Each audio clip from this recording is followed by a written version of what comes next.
This first line. Number 8. Oh, right. Do you remember that ESPN clip? No. You don't remember when the kid said, and boom goes the dynamite? Oh. That's all he kept saying over and over again. That's Dan Patrick. Him and Keith Olbermann are both... This one's a layup. Go ahead. Lib shit. Boom goes the dynamite is what they should have yelled when a building in Florida mysteriously collapsed last week just blocks away from Donald Trump's children. Obviously, our thoughts and prayers are with those who are being affected with lost loved ones in this completely planned attack. But let's not for 1 second believe the fake news story that it just collapsed. It was planned just like COVID and just like the Great Reset. And there goes this video on YouTube. There goes the show on YouTube.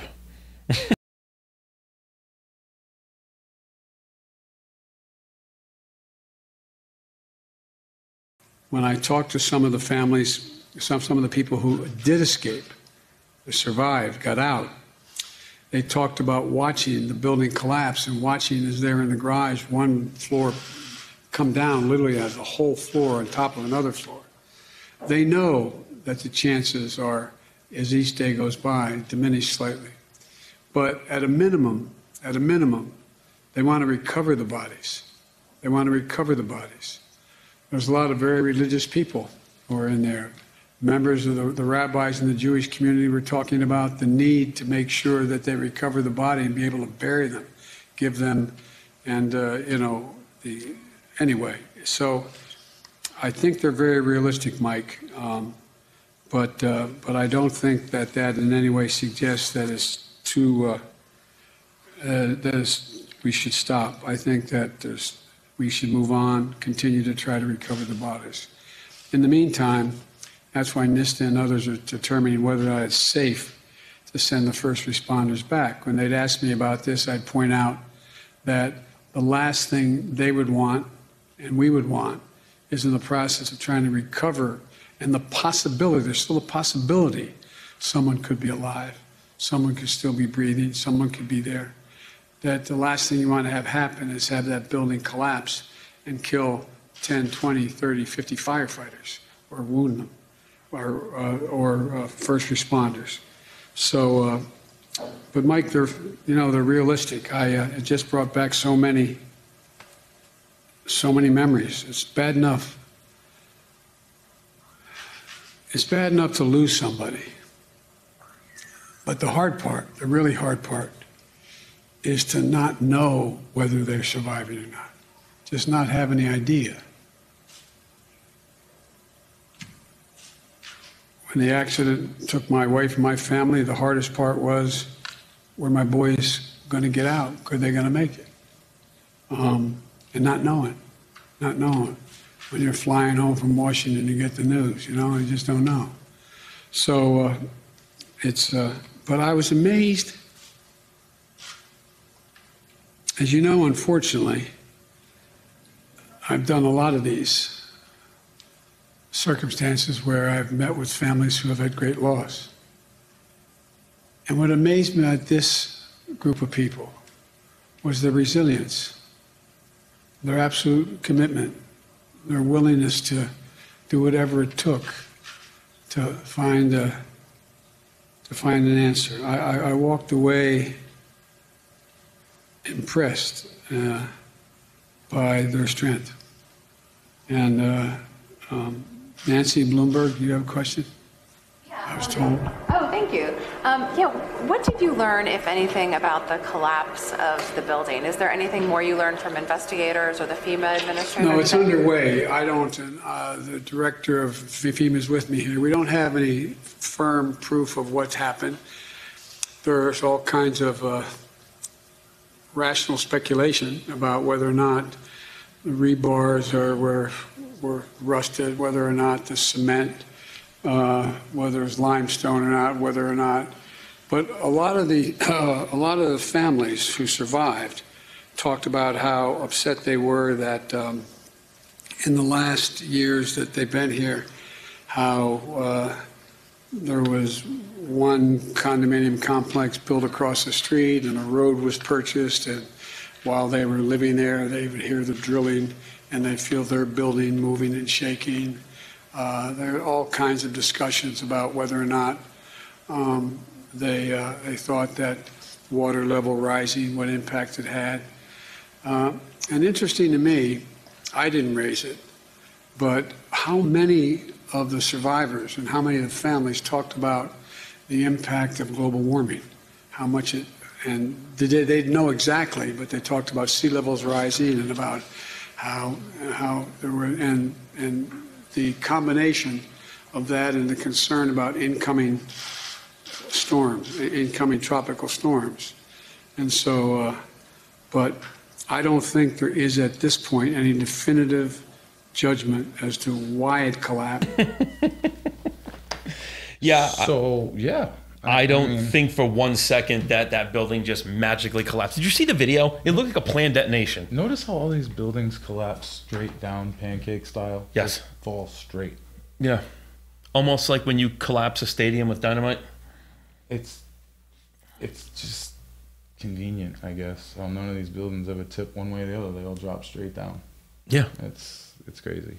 I also like the magic trick when the airplane hit the Pentagon and they couldn't find so much as one of the screws from the plane. The hole in the building wasn't big enough for the plane they said went through it. By a lot. Like, the plane that they said went into that building was much bigger than the hole that was left behind. And then there was like security footage of like something that looked like a cruise missile traveling at ground level. Yes. Towards the Pentagon. It's exactly what it looked 11th. like. Yeah. But anyway, here nor there. Let's not let facts get in the way of a good story. Yes. No. We're not here to Because report. this isn't about what happened that day. I'm a firefighter. Trust me, I would not joke about anything that happened that day. It's one of the worst days in the history of this country, of my career field, of a lot of things. It's not a joke. But like we said in the first episode, we're going to joke about some sick shit because it's the only way to make peace with it in your head and not let it eat you. Yeah, to make a joke of it, to just move on. I mean, what else can we do? We're here. We're trying to do what we're trying to do. That's it. That's all we can do. And I think a lot of people forgot about 9/11, how we all felt that day watching that take place, watching the television for days and weeks, watching them pick through the rubble. And now here we are all these years later, and I'm not picking on them because of their nationality or their religious affiliation, but now we're literally voting terrorists into Senate and Congress. And you could see what's happening in those states. So, hey, you know what? You get what you vote for. I mean, think about this. All the states we talk about, New York, California, Minnesota, Omar, AOC, Schumer, Pelosi, all these states are like war zones right now. They're deteriorating daily, and these people are getting richer. Shit show. Lori Lightfoot, like 300 people getting murdered in Chicago every month or whatever it is. Like, all these places that are just the pits, just the bottom of the barrel, are all very, very left. This is no coincidence. No, just look at the red states. Look at the Midwest. Look at the states that are dead red, and look what's happening. Their economy, the people are happy, healthy. They're fine. They're doing fine. It's only in certain, like the West Coast, East Coast, up in the Northeast where we are, it's just a complete armpit. It's awful. Well, I think the thing that skews the results here too is that every state in New England has probably at least a half dozen colleges. Yeah. Rhode Island probably has 10 on its own. Which is shocking, because with the small state in the country, why do they have so many colleges? Yeah, not to mention we got that Brown University money coming into Rhode Island. Yeah. There's no goddamn jobs here, but we got colleges. I just want to, do you think if I were to pay for it, Lightfoot would go to like a sleep lab and find out what's wrong with her? She looks like she needs some sleep.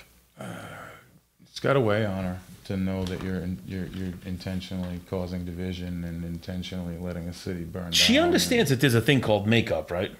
You don't have to look like you just stuck your finger in a socket all the time. She's gross. I have a hard time. Look, I feel like if I were to go in the bathroom, shut the lights, and say her name 3 times, she'd appear behind me. Oh my God. Or like if I go over a bridge, like she's going to be on the other side and I have to answer 3 riddles and then I can get by the troll. The Candyman thing, you got me all wrapped up right now. We were a little kid, my cousin Brian's birthday party. He's going to laugh his ass off now when he hears this. Our buddy Joey decided Bloody to Mary? do the Candyman thing in front of the mirror like a tough guy. And when he hit the third Candyman, we beat the shit out of him. Dragged him on the floor, started dragging him around the house. It was still dark out. Dude, that was one of the best 90s horror movies, was Candyman. And there's another one coming out this year. They're doing a remake. It actually looks pretty good. Same guy? No, I think he's too old. I don't know who they have for Candyman, but it looks really good. Like, I love, even bad horror movies. I love horror movies. I gave up after like the 5th Saw.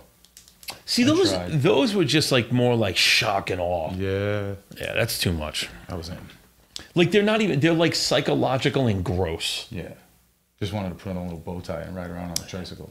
Watch The Terrifier. Okay. If you got a Fire Stick at home? No. All right, just look it up. Just go find The Terrifier. That's a unique one. All right. So in what I'd like to call WTF, or what the news, Warren Buffet Table Buffett has officially resigned from his trustee seat on the Bill and Melinda Gates Foundation. People What is happening? are expediently distancing themselves You know what from your boy Bill Gates. Yes, they are. Distancing themselves. You know what they need to do? They have to, what I need to do, I need to find I had a post that I had taken a screenshot of and I saved, and it showed all of the CEOs since Biden has taken office that have resigned or stepped down. Yeah. It was like 27 or 28 major CEOs just magically walked away from their jobs. Why would Warren Buffett cut his relationship with Bill Gates? The only thing I can think of is because Bill and Melinda Gates are going through the divorce and splitting up assets, but still the foundation's still going to exist. So I don't know. I think he's getting the hell out of Dodge before conspiracy theory becomes reality and Bill Gates goes away for a long We time. need new conspiracy theories. The rest are all coming true. Yeah, there's no more. There's none left. We got to start doing shows on urban legends. It's getting, oh, hey, it's something. I added this last piece here that we just talked about upstairs. Oh, Rumsfeld. Yeah, go ahead. Donald Rumsfeld has passed away. I just wanted to remind everybody of the time when he stood in front of the podium at the White House and told us that the Pentagon had just lost $2.3 trillion. Oh, yeah, and we were on the hook for it. So rotten hell, Donnie, you've earned it. By the way, there is an email dump of over 8,000 leaked emails from his server. Happy digging, folks. The thing that you didn't mention here is that the day he went to the podium and told the country that they had lost $2.3 trillion was September 10th, Yes. 2001. Within 18 hours, Yep. New York was in total chaos, just burning down, and the whole world forget, just like that. Maybe they say never forget 9/11 because they don't want you to remember the day before. Yeah. Because this guy was an incredible piece of shit. I have not had a chance. I just got sent that the link with the 8,000 emails from his server. I just got sent that like around 9 o'clock last night when I was getting ready for bed. So I didn't get a chance to peek through them yet and find out any of the good stuff. But I just find it ironic that the day this man passes, who's leaking all this? White hats. That's what we need. We need white hats while we do the show. I'm no hacker. I'm lucky if I can log into my email account. No, I'm not a hacker, but I want to be part of a club. All right. Can we I was get thinking leather? about taking one of my Red Sox hats and wrapping it in tinfoil. Can we get tight. matching leather jackets? Like cuts? Let's start a doo-wop group. All right. We need more people. Yes. So listen, comment on the show below if you want to see us in matching leather jackets singing doo-wop one of these shows. That sounds awful. It does sound awful. Like two You cats have the getting voice hit with for a it. bat. Yeah, when I sing, I sound like someone stepped on a cat. Yeah. I don't know. It'd be interesting. No. Absolutely We're going to have not. to get that alcohol ready. Yeah, dude. I'm going to be needed straight Everclear to get to sing in front of people. We'll take moonshine donations.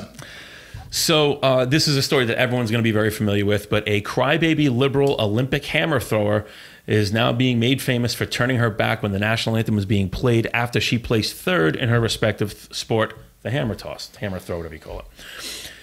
This was completely coordinated, in my opinion, as she just happened to have an activist t-shirt ready to go and place it over her head during the anthem. My question is very simple. Why are you competing on the U.S. Olympic team when you could very easily move to Cuba, Argentina, and rep one of those countries if you're more in line ideologically with what those countries stand for? So the next time this little bitch loser, oh, I'm sorry, I read that wrong. Next, you will see this little bitch loser. She's going to get a book deal. She's going to make the rounds on all the liberal talk shows. She'll be on The View probably by next week. Actually, they have an opening. Carpet. Yeah. They got an opening. I saw an article today of somebody on The View stepping down, so maybe this girl can get a job over there. She'll get an honorary medal from Basement Biden for her heroic stance against white supremacy. She claims that this was a setup, and she was unaware that the anthem was going to be played at that moment. I can only assume that she's watched some form of the Olympics throughout her life, which made her want to compete in them in the first place. My only wish is that she disappears faster than her hammer-throwing career did this week. Said she didn't know the anthem was going to play. So let me get this right. There's you and two other girls standing on this odd podium structure in the middle of an Olympic stadium. I don't know what to do with my hands. And all of a sudden, the national anthem starts playing. I would have ran for my life. That's scary. Because the girl at the top of the podium is from the United States. Just like it's happened in every form of international competition in the history of my life. So she put out a statement to clarify. She did a video or something like that. But fortunately for us, we found this. Literally, I found this picture. I'm going to post this of her posing with the American flag. So this How is. old is that? It doesn't look that old. What's it going to? 6/19. 2019. This is 2 years ago. Proud USA, loving it all. I'm telling you, look, the fact that she had this athlete activist t-shirt ready to go to put over her head tells you everything you need to know. This was an opportunity that someone coaxed her into. She probably got paid for it It's too. a jump off for these people. Mm-hmm. Like I don't mean these people. I mean like these self-proclaimed activists. Like this is their time to shine. This is their time to get on the news. I saw that. Gay NFL player. They like he was like the hero of the world. Had the #1 selling jersey in the NFL. And then they found out he was a Republican. And then they found out he was a Republican, and they've been gay bashing him ever since. Yeah, you people are sick. Yeah, These look, people are sick. Like you're straight. You're cool. You're a hero. You are one to be held up and you're worshipped. gay and Republican. We have no use for you. They find out you're a Republican, and then your gayness doesn't count anymore. Just like until they find out you're a Republican and your skin color doesn't count anymore, because it doesn't matter what you are. No. You're either do you fit in their agenda? That's buying it. this bullshit and following along with the rest of these lambs in the slaughter, or you're not, and they don't like it. It's complete nonsense. If at this point you're struggling to see through the bullshit, if your head is still so far up your ass you can watch yourself chewing breakfast, I'm sorry, there's no help for you. So just be aware that this girl, I'm urging all of you to not pay attention. If you see her somewhere, like on social media, don't view the videos. Don't do it. Just let her disappear. She's not going to disappear, but the more attention we give this, the more they're going to want to bring her to the forefront of this and get, like, you're not a hero. You're a spineless piece of shit, in my opinion. I don't think her intentions are honest. I mean, clearly 2 years ago she loved this country. Yes, she couldn't did. be any prouder to represent it. What changed? Were you hit in the head with a wrench that you didn't know they were going to play the national anthem at the Olympics? Well, the Olympic trials, whatever this was? That's the thing. How do you get past that? I didn't know they were going to play it. That's the exact moment they play it. So, Did I bring up that story about Nevada? Did I write that down in here?